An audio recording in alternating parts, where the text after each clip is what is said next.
Bonjour à tous et à toutes et bienvenue une fois de plus sur la chaîne du pouvoir de la conscience. J'espère que vous allez bien. Aujourd'hui, une nouvelle conférence de Neville Goddard intitulée La perle de Grand Prix. Avant de commencer avec la lecture, je vous invite à vous abonner à la chaîne si vous ne l'avez pas encore fait et n'hésitez pas à partager son contenu si vous pensez qu'il peut aider des personnes de votre entourage. Sans plus attendre et en vous remerciant de votre temps précieux, on commence avec la lecture. La perle de Grand Prix, Neville Goddard, 1963. Le sujet de ce soir est la perle de Grand Prix. Cela est tiré du 13e chapitre de l'Évangile de Matthieu, versets 45 et 46. Il s'agit entièrement du royaume des cieux. Tout d'abord, permettez-nous de dire que le royaume des cieux est simplement cet état vers lequel l'homme s'élève, où tout est entièrement soumis à son pouvoir imaginatif. Il est destiné à être un héritier, un avec son Père qui est Dieu, où tout est mis sous son pouvoir. Maintenant, voici la citation de ces versets. Le royaume des cieux est semblable à un marchand en quête de perles fines, qui, ayant trouvé une perle de grand prix, s'en est allé vendre tout ce qu'il avait et l'a achetée. J'espère pouvoir vous conduire à cette perle ce soir. Vous ne pourriez peut-être pas la valoriser au point d'être prêt à vendre tout ce que vous avez pour l'acheter, mais je vous parlerai de cette perle. Très peu sont prêts à tout vendre et à acheter la perle. Mais permettez-moi maintenant de citer un autre passage de l'Évangile, le 11e chapitre du livre de Luc, les versets 21 à 23. Quand un homme fort et bien armé garde sa maison, ses biens sont en sûreté. Mais si quelqu'un plus fort que lui survient et le dompte, il lui ôte toutes les armes auxquelles il se fiait, et il distribue ses dépouilles. La ligne suivante, comme si c'était une réflexion tardive, jette toute la lumière du monde sur cette déclaration, et je cite « Celui qui n'est pas avec moi est contre moi ». Il n'y a pas de neutralité bienveillante, absolument aucune. Celui qui n'est pas avec moi est mon ennemi. Il est contre moi. Ainsi, nous trouvons celui qui est complètement en contrôle de ce royaume des cieux, et je vous dis que cet être est appelé dans les Écritures le Christ. Mais le Christ est défini comme la puissance et la sagesse de Dieu. Dans le premier chapitre de la première lettre de Paul aux Corinthiens, le Christ est la puissance et la sagesse de Dieu. Verset 24. Ne cherchez pas un homme. Un homme n'est que l'instrument par lequel cette puissance et cette sagesse s'exercent. Mais le Christ lui-même est la puissance et la sagesse de Dieu. Vous et moi sommes les instruments par lesquels cette puissance et cette sagesse s'exercent. Ainsi, Paul déclare « Désormais, nous regardons personne selon la chair, et si nous avons connu Christ selon la chair, maintenant nous ne le connaissons plus de cette manière. » 2 Corinthiens, chapitre 5, verset 16. Et alors, l'auteur de cette déclaration nous définit Christ. Christ est la puissance et la sagesse de Dieu. Maintenant, il nous est dit dans Jean, chapitre 1, verset 3, et je cite « Par lui, tout a été fait, et rien de ce qui a été fait n'a été fait sans lui. Mais absolument rien. Et donc, nous vous invitons maintenant à tester le Christ en vous. Encore une fois, dans les lettres de Paul, au chapitre 13, verset 5, en fait, lisez jusqu'au verset 7, mais je vais vous citer le 5e. « Examinez-vous vous-même, pour voir si vous tenez ferme dans la foi. Testez-vous vous-même. Ne reconnaissez-vous pas que Jésus-Christ est en vous? À moins bien sûr que vous ne soyez reprouvés. J'espère que vous reconnaîtrez que nous ne sommes pas réprouvés. 2 Corinthiens chapitre 13 verset 5. Et puis il nous met en garde, car maintenant il parle seulement de puissance et de sagesse personnifiée sous la forme de celui appelé Jésus-Christ. Et maintenant il nous met en garde. J'espère et je prie Dieu que vous ne l'utilisiez pas de la mauvaise manière. Verset 7. Même si vous pensez, il sous-entend maintenant que je ne l'ai pas utilisé pleinement selon ma connaissance, je préférerais que vous entendiez et ressentiez que j'ai commis une erreur ou que j'ai échoué, plutôt que vous ne l'utilisiez malicieusement en impliquant, en affirmant ouvertement que vous pouvez abuser du pouvoir. Tout le monde dans le monde utilise seulement ce pouvoir, mais ils ne le savent pas. Et donc, ils essayent de nous amener à la connaissance de ce pouvoir et à son utilisation sage. Il est appelé, comme nous l'avons cité au début, la perle de grand prix. Cette perle est si grande, si précieuse, qu'elle nécessite tout ce que vous possédez pour l'acheter. Maintenant, vous ne vendez pas vos actions et obligations, vous ne vendez pas vos maisons, vous ne vendez rien dans le monde de César. Mais il faut tout ce en quoi vous croyez maintenant pour l'acheter. Vous croyez en l'autorité, vous devez la vendre. Vous croyez en la numérologie, en la lecture des feuilles de thé, en l'astrologie et toutes ces choses, peu importe en quoi vous croyez comme pouvoir de vous contrôler, vous devez le vendre. Il faut toutes ces croyances et vous devez les vendre. Personne ne les achètera, mais vous les abandonnez comme sans valeur. Par conséquent, il n'y a aucun prix attaché, aucune valeur quelle qu'elle soit. Mais vous ne pouvez pas vous accrocher à une seule chose en laquelle vous croyez maintenant comme un pouvoir qui contrôle votre vie et espérer toujours acheter la perle de grand prix. Tout ce en quoi vous croyez maintenant, que ce soit même les drogues que vous prenez, même les choses des régimes alimentaires, si vous êtes végétarien et que vous pensez que c'est le chemin vers Dieu, si vous êtes carnivore et que vous pensez que c'est le chemin vers Dieu, si vous ne fumez pas, ne buvez pas et que c'est le chemin vers Dieu, ou si vous êtes fumeur et buveur et que c'est le chemin vers Dieu. Il n'y a pas de chemin vers Dieu sauf le Christ. Je suis le chemin. Il n'y a pas d'autre moyen. Le moyen pourquoi? Pour tout dans ce monde, mais surtout pour le Père. Personne ne vient au Père sinon par moi. Et ici, il le définit. Il est le seul chemin dans le monde vers tout ce que vous et moi cherchons. Et cela nécessite tout ce que nous possédons en termes de croyances, que nous pensons être des pouvoirs pour guider notre vie, pour payer ce joyau de grand prix. Si vous pensez, ne serait-ce qu'un instant, que vous pouvez vous accrocher à une petite chose au cas où cela ne fonctionnerait pas, vous ne pouvez pas acheter le joyau. Donc, quand j'achète le joyau, je m'engage maintenant et vis selon lui. Et il n'y a pas d'autre être dans ce monde, seulement ce joyau, et je vis selon lui. Ce joyau est votre propre merveilleuse imagination humaine. C'est le Christ. Maintenant, je la vois dans le public ce soir. Vendredi dernier, cette douce dame m'a raconté cette histoire. Elle est entrée chez le boulanger pour acheter les choses habituelles que nous achetons lorsque nous allons chez le boulanger, et la dame qui l'a servie n'avait pas l'air bien. Elle, sans demander les raisons de son apparence actuelle, dans son propre esprit, quand elle est rentrée chez elle, lui a parlé comme si elle se tenait devant elle physiquement. Elle ne s'est pas assise, elle ne s'est pas détendue, n'est pas entrée en transe, elle l'a juste ramenée devant son esprit et l'a entendu dire qu'elle se sentait tellement bien, et elle l'a complimenté sur son apparence. Elle avait l'air si bien. C'était une communion entre deux âmes, et elle croyait en la réalité de son acte imaginaire. Une semaine plus tard, elle retourne dans la même boulangerie, et voilà cette dame, la même dame, mais rayonnante. Tellement rayonnante que cela a suscité une réponse de celle-ci, et elle a dit « Mais vous avez l'air si bien, que s'est-il passé ?» Eh bien, la semaine dernière, j'ai reçu un héritage et j'ai payé toutes mes factures. J'ai payé tout ce que je devais dans ce monde, et donc je n'ai pas de dette et j'ai de l'argent. Maintenant, cette dame n'a aucune idée du cadeau qu'elle a reçu de la dame qui est présente ici ce soir, totalement inconsciente de cela.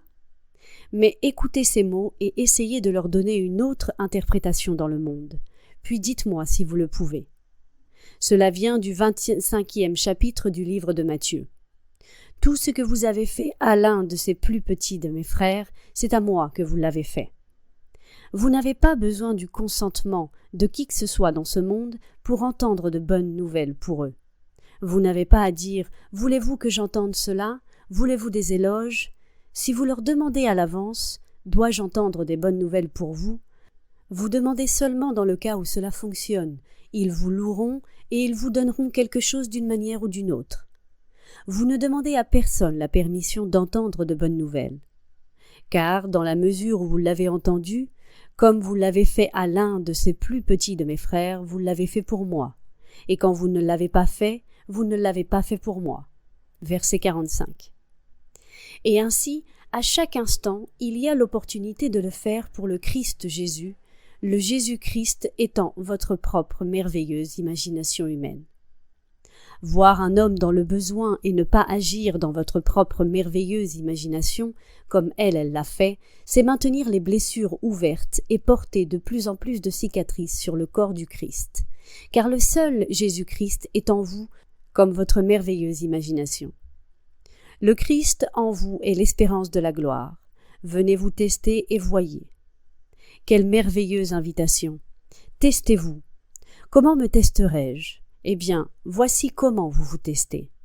Je vous dis que si vous imaginez, comme cette dame l'a fait, que quelqu'un se tient devant vous sous une forme corporelle, bien qu'il ne puisse pas être vu avec votre œil mortel, mais que vous les imaginez réellement se tenant devant vous et que vous avez une conversation avec eux à partir de la prémisse de votre désir accompli pour eux, et puis vous les ressentez comme vous les ressentiriez s'ils étaient maintenant solidement présents, et vous croyez en la réalité de cet acte imaginaire, c'est fait.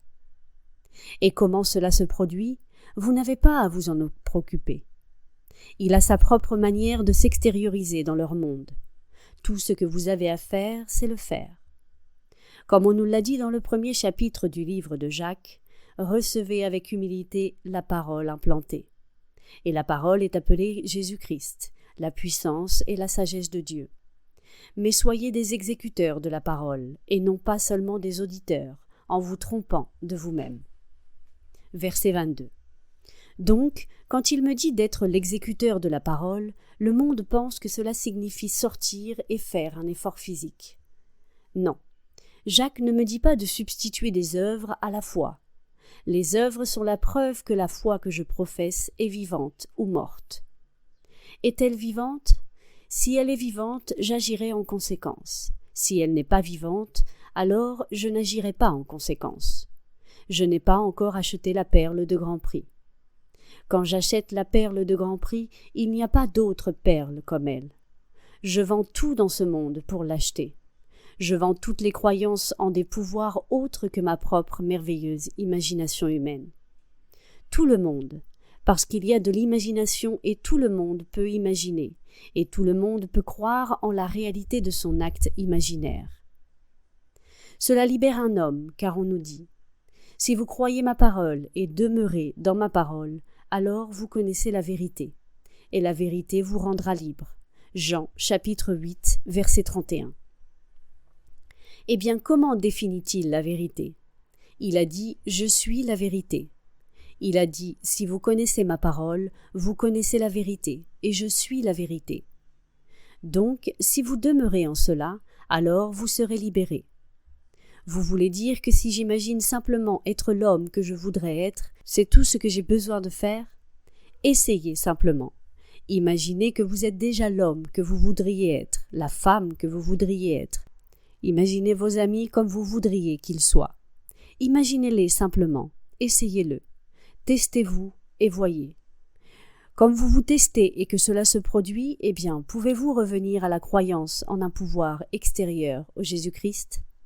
C'est découvrir qui il est, et je vous dis que le Jésus-Christ est votre propre merveilleuse imagination humaine. Christ en vous doit ressusciter, et ainsi vous commencez à l'exercer en croyant en lui. Croyez en la loi de Jésus-Christ et soyez sauvés. Alors je commence à croire en lui, à mettre toute ma confiance en lui, peu importe où je commence dans la vie. Ça ne fait aucune différence, je commence à croire en lui et seulement en Jésus-Christ. Ensuite, je démarre à partir de là, en lui donnant ma vie entière, comme s'il n'y avait pas d'autre, Jésus-Christ. Et c'est ma merveilleuse imagination humaine. Quand je crois en lui à ce point, des choses se produisent. Maintenant, la même dame me dit, c'est pourquoi j'ai nommé cela ce soir la perle de grand prix, qu'elle a fait un rêve. Et voici toute la boue, rien que de la boue tourbillonnante. Alors qu'elle tournait et tournait et tournait devant les yeux de son esprit dans son rêve, elle remarqua une petite perle parfaite, parfaitement belle. Elle l'a ramassée et a tenu cette perle parfaite. Elle n'était pas grande, mais c'était une perle parfaite. Elle l'a tenue dans sa main, puis elle s'est réveillée. Maintenant, cette perle, elle l'a trouvée dans la série d'expériences qu'elle a menées. car un garçon est venu de l'Est vers l'Ouest, avec des instructions selon lesquelles, s'il ne pouvait pas trouver un emploi dans l'immédiat, il devait retourner à l'Est. Et donc, elle l'a simplement, en vendredi soir, vu, pas physiquement, mais dans ses yeux mentaux, comme s'il se tenait devant elle physiquement, et elle l'a félicité pour le travail, comme s'il s'agissait d'un vrai contact physique.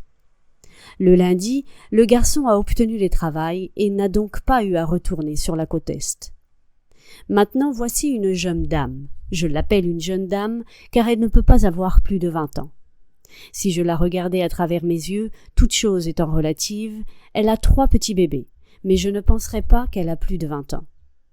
Je serais surpris si elle avait dépassé la mi-vingtaine, en la regardant. Née en Italie, d'une femme catholique, de foi catholique, amenée à cette réunion des nôtres par sa belle-mère, et adoptant ce concept de Jésus-Christ. Sa famille désespère parce qu'ils pensent que si vous n'avez pas leur concept de Jésus-Christ, il n'y a pas d'entrée dans le royaume des cieux tel qu'ils le comprennent.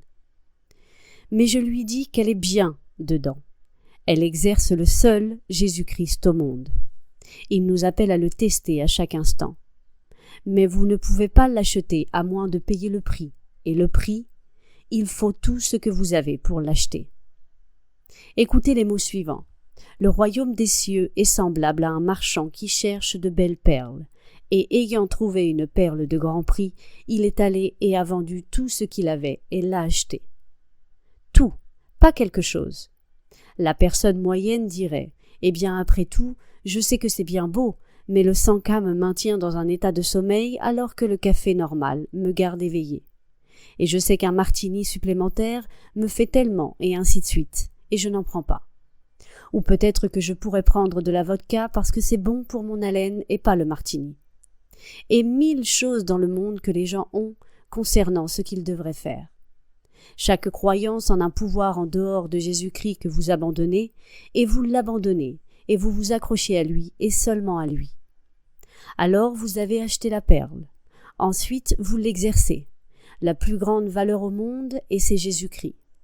Alors ici, elle a ce soir, je pense qu'elle a, la perle de grand prix. J'espère que vous, ce soir, l'accepterez. Vous savez, tout le monde qui trouve Jésus-Christ ne le cherchait pas spécialement. Ils sont amenés à lui par quelqu'un qui l'a trouvé. Dans l'Évangile, Philippe l'a trouvé, puis il a amené son ami Nathanaël. Nathanaël ne le cherchait pas. Nathanaël attendait que les choses se passent, car il connaissait bien les Écritures. Quand Nathanaël a entendu dire que le Messie était apparu, il a dit « Peut-il venir quelque chose de bon de Nazareth ?»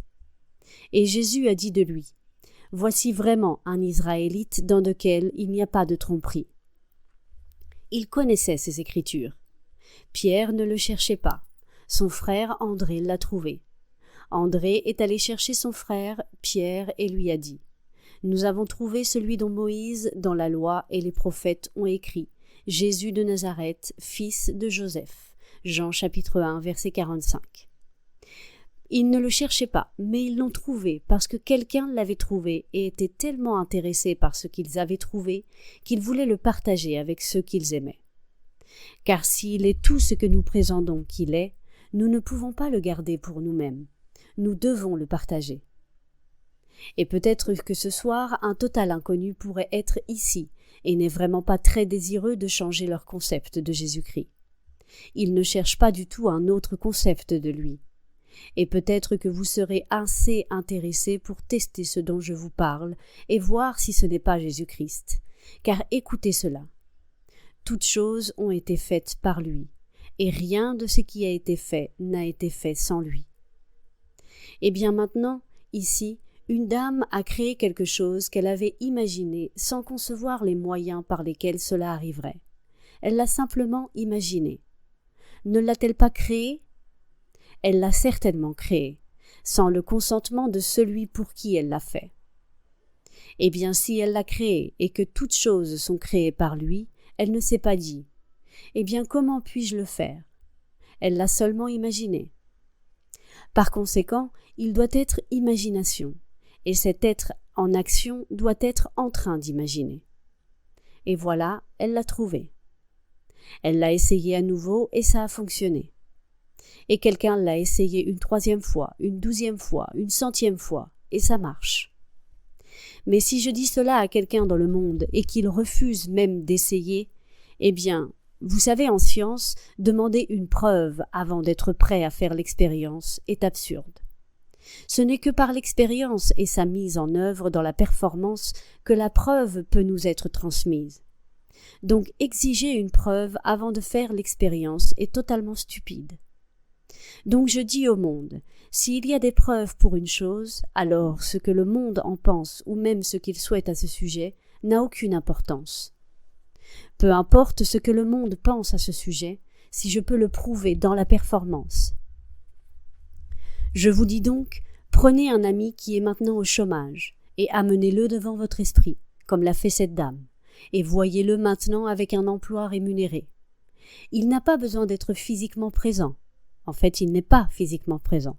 Mais vous le traitez comme s'il l'était, et mettez votre main mentale sur lui et donnez-lui la solidité qui serait là si c'était vrai. Ensuite, engagez une conversation mentale avec lui à partir de la prémisse que c'est vrai. Et laissez-le vous dire qu'il a un emploi rémunéré et qu'il aime ce qu'il fait. Il y a de telles opportunités, une telle croissance dans ce qu'il fait. Et ne faites rien en dehors de cela, car écoutez les paroles de Paul concernant le Christ. Le Christ est la puissance et la sagesse de Dieu. Ce n'est pas seulement la puissance aveugle, c'est la sagesse de Dieu. S'il s'agit de la sagesse de Dieu, elle sait comment naviguer dans le vaste monde et déplacer celui ou celle que vous avez imaginé et l'amener à un état d'emploi rémunéré. Tout ce que vous avez à faire, c'est croire en Jésus-Christ, et c'est la perle de grand prix. Aucune puissance dans le monde ne peut l'arrêter. Tout ce dont il a besoin, c'est de l'acceptation de notre part. Ainsi, voici quand un homme fort, bien armé, garde son palais, ses biens sont en paix. Mais quand un plus fort que lui l'attaque et le vainc, il lui enlève l'armure à laquelle il croyait, puis il se dépouille du butin et divise le butin. Maintenant cette merveilleuse déclaration, et je cite, « Celui qui n'est pas avec moi est contre moi, celui qui ne rassemble pas avec moi disperse ». C'est tellement hors de propos par rapport à la scène qui l'a précédée. Et cela jette toute la lumière du monde sur cette déclaration. Une certaine puissance dans le monde entre dans l'esprit de l'homme, c'est Jésus-Christ. Vous n'avez pas besoin d'un statut social, d'un contexte financier, intellectuel, ou de l'un de ces contextes pour vous sentir en sécurité dans le monde. Vous l'avez trouvé. Et c'est celui qui peut vaincre toutes les puissances du monde, et si vous n'êtes pas avec lui, vous êtes contre lui. Dans le monde aujourd'hui, nous avons des pays appelés pays neutralistes bienveillants. Pas dans les Écritures. Soit vous êtes avec moi, soit vous êtes contre moi. Et soit vous êtes avec moi, soit vous êtes mon ennemi. Pouvez-vous imaginer ça? Soit je suis pour lui, soit je suis son ennemi. On ne peut pas être neutre. Soit je crois en cela, soit je n'y crois pas. Et sur les 900 millions de chrétiens dans le monde, combien croient vraiment au vrai Christ? Ils croient allumer une bougie, ils croient en la génuflexion et toutes les autres choses du monde, et je ne critiquerai aucun d'entre eux. Laissez-les jusqu'à ce qu'ils trouvent le vrai Jésus-Christ. Quand ils trouvent le vrai Jésus-Christ, alors peu importe vraiment que vous mangiez de la viande ou que vous n'en mangiez pas, que vous buviez ou que vous ne buviez pas, que vous fumiez ou que vous ne fumiez pas, et que vous fassiez ou non toutes ces choses. Cela n'a rien à voir avec le vrai Christ, car vous ne donnez pas de pouvoir à quoi que ce soit en dehors du Christ, et le Christ est votre propre merveilleuse imagination humaine. C'est le Christ. Alors, quand vous allez devant quelqu'un, ne réfléchissez même pas à ce que vous allez dire. Imaginez simplement la fin. Et ayant prononcé son jugement basé sur la fin que vous avez préalablement déterminée, faites cela. Vivez ainsi dans le monde, en faisant confiance à 100% à la perle de grand prix.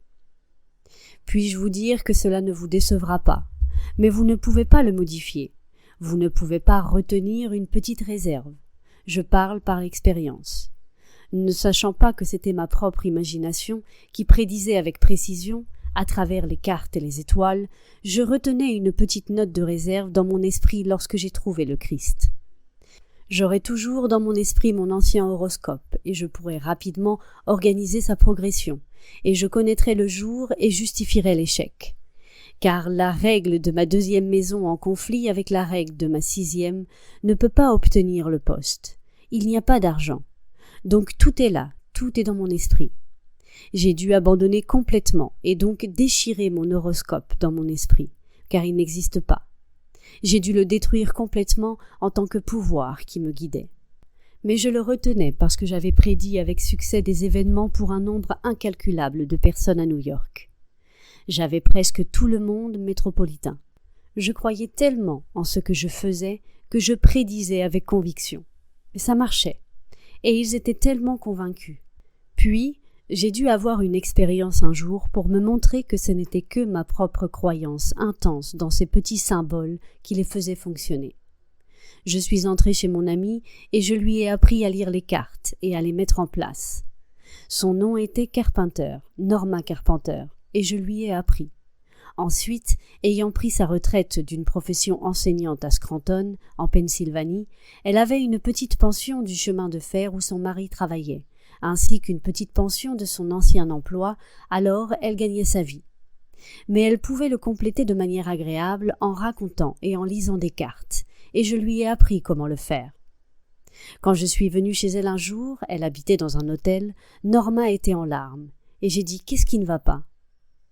Et elle a dit « Un homme m'a appelé. Il m'a été recommandé par une amie à moi, et il était très désireux de me voir tout de suite. Il avait cette affaire fantastique en cours. Donc, au téléphone, avant qu'il n'arrive, il m'a donné sa date de naissance, son heure, tout ce qui va avec, et j'ai donc érigé le thème astral. Quand il est venu, je lui ai dit « Je suis tellement convaincue que cette bonne fortune lui arrivera aujourd'hui que je peux clore le dossier là-dessus. » Il m'a dit « Madame Carpenter, si vous me dites la vérité, je vous donnerai $100. » Elle a dit avec tant d'assurance « Eh bien, donnez-les-moi maintenant car cela doit fonctionner aujourd'hui. » Et elle m'a donné toutes les raisons que je connaissais, je lui avais apprises. Pourquoi cela devait fonctionner aujourd'hui à cause de cette lune transitive sur certains aspects du thème astral. Il a dit non, si ça marche, vous l'aurez aujourd'hui, mais je ne vous donnerai pas maintenant. J'ai dit, qu'y a-t-il de mal à cela? Eh bien, dit-elle, j'ai fabriqué ce thème astral à partir d'un volume relié d'éphémérides. J'étais assise à la fenêtre ouverte, il faisait chaud, et donc je me suis détournée, j'étais distraite. Et quand je suis revenue, je n'ai pas réalisé que le vent avait fait tomber les pages. Et j'ai érigé le thème astral d'un homme qui est né 10 ans avant cet homme. Cet homme n'était même pas né. J'ai progressé mon thème astral à partir de cet horoscope, fait 10 ans avant la naissance de cet homme. J'ai dit « Norma, tu y as cru quand tu lui as parlé ?» Elle a dit « Bien sûr que oui !» J'ai dit donc « Oublie ça, oublie-le complètement, c'est fini. » J'étais dans sa chambre de sa suite, ce soir-là, vers 8 heures, quand un garçon de Western Union est monté et a remis un chèque. Un chèque de $100. Et le thème astral était dessiné sur un homme qui n'était pas né. Il était né 10 ans après ce thème astral. Mais Norma ne peut pas le vendre parce qu'elle se dit « Ils ont tous cru en moi ». Elle ne peut pas acheter la perle de grand prix parce qu'elle pense que sa seule sécurité est d'obtenir son petit chèque du chemin de fer en Pennsylvanie et un petit chèque de l'école à Scranton en Pennsylvanie et de le compléter avec ça. Donc elle ne peut pas abandonner et acheter la perle. Il faut renoncer à toute croyance en un pouvoir extérieur au Christ pour acheter le Christ. Il n'y a rien d'autre que Jésus-Christ. Donc, soit vous croyez en lui, soit vous ne croyez pas en lui. Et toute réserve pour les jours de pluie, il pleuvra. Alors, vous retenez votre croyance dans les étoiles? Eh bien, je confesse, ayant réussi si bien au fil des années, que j'avais toujours mon horoscope dans mes meubles manteaux. Et ainsi, vous pouvez toujours justifier l'échec. Comme Blake l'a dit, l'auto-justification est la voie de l'enfer. Je ne le savais pas. Dans l'enfer, chacun se justifie. Peu importe ce qu'il fait, s'il échoue, il le justifie. Il vous donne toutes les raisons du monde. Mais l'enfer n'est pas un endroit en dehors de la terre, il est juste ici. Donc, nous sommes dans l'enfer à justifier l'échec. Nous disons « je n'ai pas pu le faire parce que regarde Vénus ». Et puis dès que Vénus dépasse le point où elle m'interfère, mais j'ai encore Mercure, et donc je continue. Et quand malgré Vénus et Mercure quelque chose se produit, oh, pourquoi n'ai-je pas vu cela?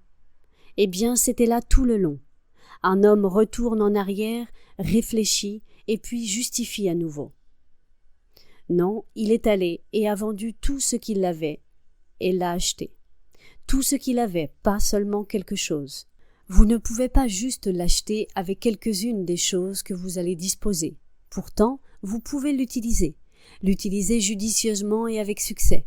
Mais vous ne le possédez vraiment pas, cette perle, à moins de l'acheter. Et vous ne pouvez l'acheter que lorsque vous avez vendu tout ce que vous avez. Alors achetez-la. Et ainsi, c'est tout ou rien. Donc celui qui n'est pas avec moi est contre moi. Je sais que c'est une chose difficile. Mais en vaut-il la peine quand vous considérez qu'en ayant Jésus-Christ, vous vous élevez dans un monde d'un tout nouvel ordre, où tout est soumis à votre pouvoir imaginatif? Vous n'êtes pas du tout ici.